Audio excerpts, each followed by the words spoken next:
Gak tau ya, kayak film genre horror komedi kayak mulai banyak diminati sejak suksesnya film Agak Lain yang rilis bulan Februari kemarin. Kini mulai banyak film-film dengan genre serupa yang mulai hadir di layar-layar bioskop di Indonesia. Salah satunya adalah film garapan sutradara Bayu Skak yang dulu pernah bikin film Yowis Band, terus Lara Ati, dan sekarang dia mencoba untuk membuat film dengan genre horror komedi yang bersetting di area pegunungan. Das, iku sesok sore nih siji suruh. Emang kowe? Kenapa melok ya aku terus? Sedina sak durung tanggal 1 Suro. Dan kalau nggak salah tuh ntar dalam waktu dekat ini juga bakal ada lagi film-film genre horror komedi yang akan tayang di Indonesia. Dan mungkin kayaknya ya, pasca suksesnya film Agak Lain ini, para filmmaker mulai mencoba menggeser film-film horor mereka ke horor komedi. Dan gue bersyukur akan hal itu ya, karena mungkin penonton Indonesia mungkin udah mulai jenuh kali dengan genre film horor yang terus membombardir penonton kita dengan horor-horor yang dari gue nggak tahu dari Januari udah masuk lebih dari 10 kali film horor di Indonesia, dan mungkin sudah masuk ke titik jenuh kali, sehingga para filmmaker mencoba untuk menggeser genrenya dari film horor saja menjadi horor komedi. Dan gue masih menyetujuinya, kayak masih merestunya lah, daripada kayak tahun-tahun 2000-an gitu kan, ketika film horor ini bergeser ke horor bokep. Dan gue ngerasa itu adalah masa-masa kelamnya film horor Indonesia sih, yang dari horor berubah jadi horor bokep tuh kayak nggak banget gitu. Dan ketika film horor Indonesia di sekarang ini mulai bergeser ke horor komedi, ya gue masih bisa menyetujuinya lah. At least dari segi cerita lebih baik dari film-film horor bokep di tahun-tahun dulu itu. Film yang gue bahas film berjudul Sekawan Limo. Gue baru aja nonton film ini kemarin, dan berikut adalah review gue setelah yang satu ini.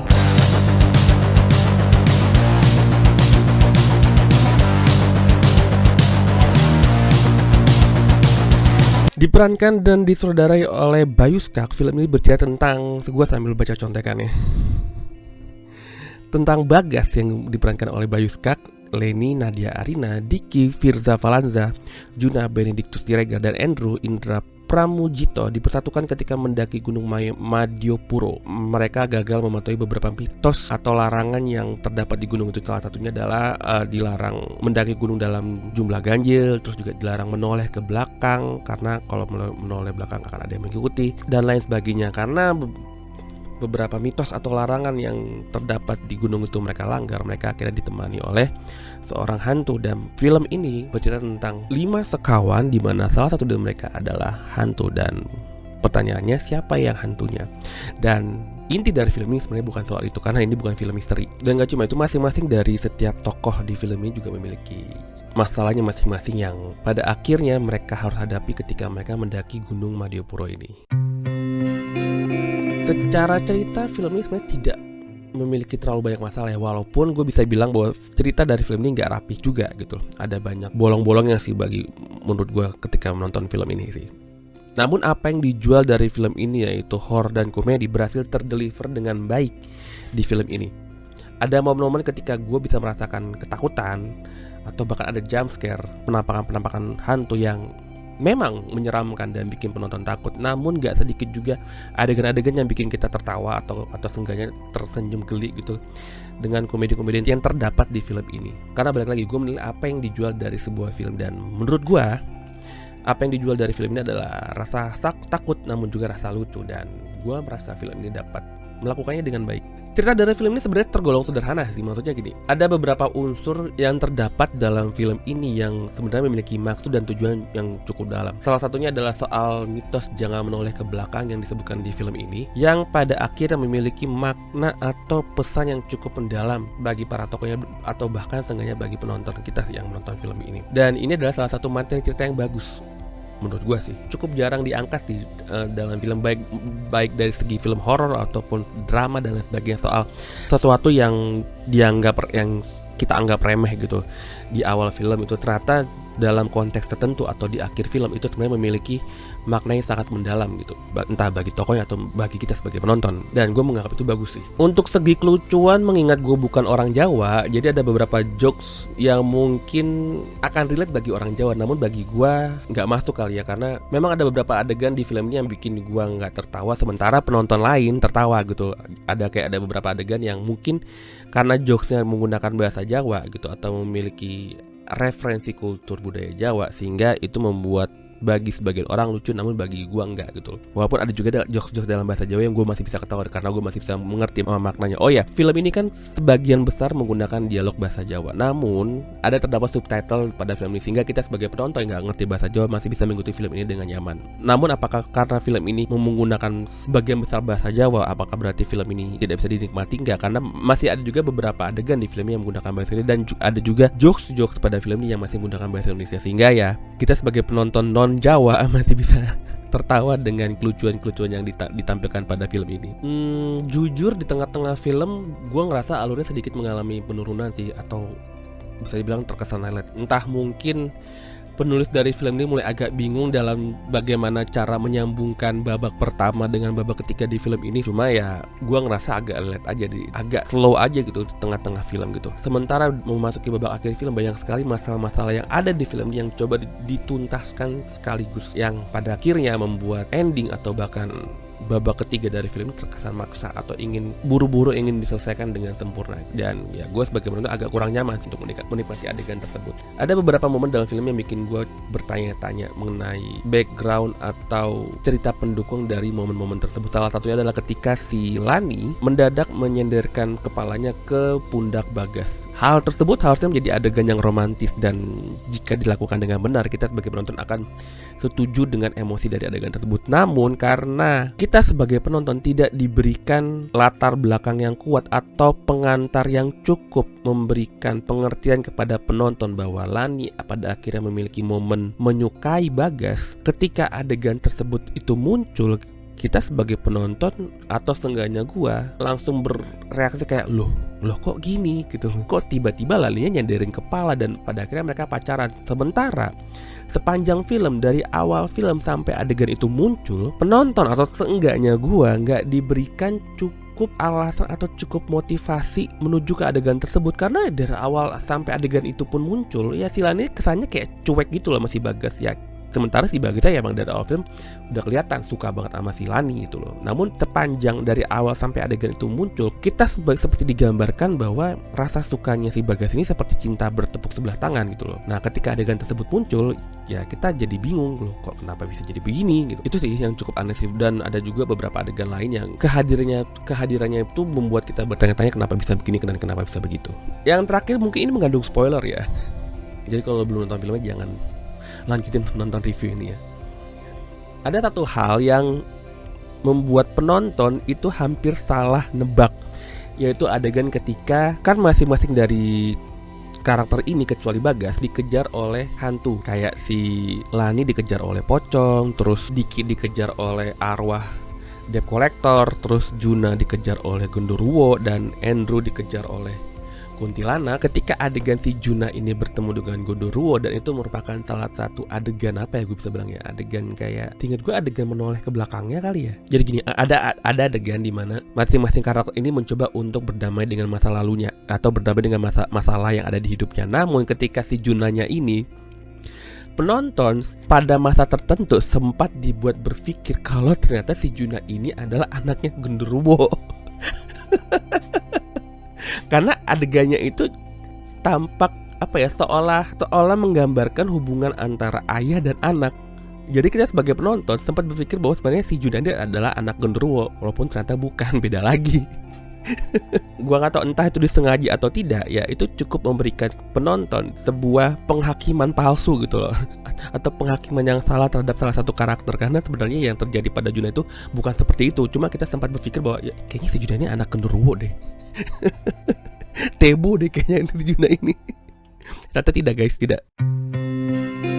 Dari segi penokohan, entah kenapa walaupun Bayu Skak sebagai Bagas di film ini adalah pemeran utama, namun ketika masuk ke adegan pendakian gunung, gua ngerasa ya karakter Bagas ini adalah karakter pendukung. Sementara 4 karakter lainnya tampak lebih berbobot gitu loh. Ya mungkin karena 4 karakter lainnya memiliki permasalahan masing-masing dalam hidupnya, sehingga perannya jadi lebih berbobot dibanding si Bagas gitu. Sementara kan si Bagas ini kan seingat gua ya tidak memiliki cukup masalah yang substansial pada hidupnya yang masih berlangsung sampai adegan mereka mendaki gunung gitu. Memang si Bagas ini punya masalah-masalah dalam hidupnya seperti ya dia yatim piatu dan lain sebagainya. Namun si Bagas ini telah melalui fase penerimaan atau fase berdamai dengan masa lalunya gitu. Sehingga ya di sini ini si Bagas ini tampak seperti apa ya, karakter yang mendukung apa yang dilakukan oleh karakter-karakter lainnya gitu. Si Lani, si Diki, si Andrew dan si Juna gitu loh. Sementara 4 karakter lainnya tampak jauh lebih menonjol karena mereka punya masalah hidupnya masing-masing dan cuma 4 mereka doang yang dikejar hantu, sementara Bagas enggak. Hal itu membuat karakter Bagasnya ini jadi nggak memiliki daya tarik atau hal yang menonjol pada dirinya. Seolah-olah yang si Bagas ini terpinggirkan oleh situasi yang terjadi dalam film tersebut. Walaupun berulang kali si Bagas ini ditaruh di posisi utama dalam setiap frame, setiap adegan. Bahkan ya adegan podcastnya pun diisi oleh si Bagas. Gak tau sih apakah kalian yang juga merasa seperti itu, cuma yang gue rasakan di film ini ya begitu. Si Bagas tuh kayak ya, nih di film ini sebenarnya nih karakter utama, tapi entah kenapa kok gue rasa nih orang kayak sidekick gitu loh, kayak karakter pendukung kayak Batman ya si Bagas ini Robin ya. Gak tau ya apakah kalian juga merasakan hal yang sama? Kalau ya bisa komen di bawah. Atau hanya gue saja yang merasakan hal itu. Kemudian gue mempertanyakan Andrew, kenapa rambutnya seperti itu?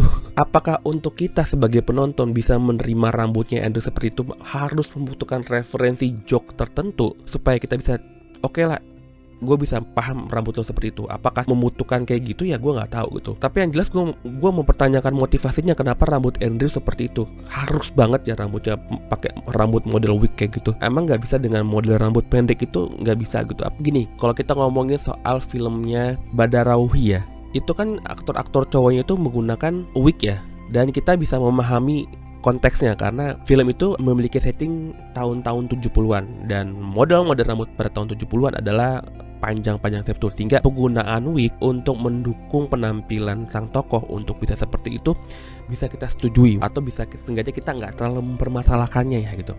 Sementara di film ini Andrew menggunakan model rambut seperti itu yang jelas-jelas tampak seperti wig. Kita sebagai penonton mempertanyakan maksudnya apa, motivasinya apa, kenapa lo pakai wig kayak gitu. Nah di sini sih nggak dijelasin sih kenapa.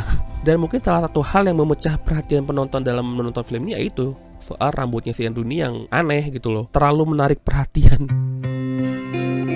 Dari segi teknis nggak banyak yang bisa gue bahas dari film ini kecuali satu hal, yaitu editing dari film ini yang gue bilang jelek. Gue nggak tahu nih editornya apa lagi sakit perut, entah lagi konstipasi atau lagi kebelet berak buat pas lagi ngedit film ini. Tapi yang jelas ini editing film itu buru-buru. Ada banyak adegan di film ini yang editingnya terlalu cepat sampai gue sebagai penonton gak punya cukup waktu untuk memahami apa yang sedang terjadi di dalam adegan tersebut, atau bahkan untuk meresapi emosi yang terjadi dari adegan tersebut. Karena saking cepatnya adegan tersebut dipotong sehingga gue nggak ngerti ini lu lagi ngomong apaan sih gitu. Atau adegan ini lagi beremosi, lagi dapat feeling, tapi karena terlalu cepat ya kita nggak bisa full aja gitu dapetin emosi dari adegan tersebut. Dan gak cuma itu, di beberapa adegan yang menyangkut penyampaian jokes karena editingnya yang cepat, gue jadi gagal nangkep ini lo lagi ngejokes apaan gitu loh. Karena ini editingnya tuh bukan soal ganti situasi ya, tapi ganti angle kamera. Gue nggak ngerti ketika mereka ganti angle kamera, mereka mungkin kayak nggak ngasih jeda untuk masing-masing karakter dapat mengucapkan jokesnya dengan jelas gitu loh, atau ngasih jeda kepada penonton untuk bisa memahami si A ngomong apa, si B ngomong apa, karena terlalu cepatnya cut to cut dari adegan tersebut sehingga jokesnya jadi terlalu cepat disampaikan. Dan seenggaknya bagi gue nggak bisa nangkap jadi masuk jokesnya apaan, apalagi udah cut to cutnya terlalu cepat, jokesnya terlalu cepat, dan udah gitu pakai bahasa daerah pula, udah makin gak nangkap gue mereka lagi ngomongin apa atau lagi ngelucu apa. Dan gak cuma itu, banyak sekali adegan-adegan dari film ini yang ya salah satu penyakit utama film Indonesia adalah penyusunan adegannya nggak rapi. Bridging antara dari satu adegan ke adegan lainnya itu nggak rapi gitu loh, sehingga balik lagi gue bilang tadi di awal, kita sebagai penonton nggak sempat untuk merasakan feel dari adegan tersebut karena terlalu cepatnya adegan tersebut dipotong, atau terlalu cepatnya adegan ini berpindah dari satu adegan ke adegan lainnya. Sama penyakitnya ketika gue nonton film Marni, itu sama penyakitnya. Tapi di film ini nggak separah Marni sih, gue masih bisa sedikit menikmati film ini. Sementara di film Marni itu gue sampai di era gue bertanya-tanya apa yang terjadi dengan film ini. Kok cerita jadi aneh. Di film ini dari awal sampai akhir gue masih dapat menikmati film ini dengan tenang, dengan nyaman, tanpa merasa cerita ini menjadi aneh. Sementara untuk sinematografi, film ini termasuk standar banget sih. Mengingat film ini memiliki setting pegunungan ya, tapi gue gak merasakan film ini mencoba memberikan effort untuk mengeksploitasi pemandangan alam atau pegunungan yang mereka daki gitu loh. Maksudnya gini, lo ingat kan film 5 cm? Itu filmnya kalau gak salah disutradari oleh Rizal Mantovani kalau gak salah ya. Itu filmnya memiliki tema yang sama dengan film ini, yaitu soal mendaki gunung. Di film 5 cm mereka tuh mendaki Gunung Semeru.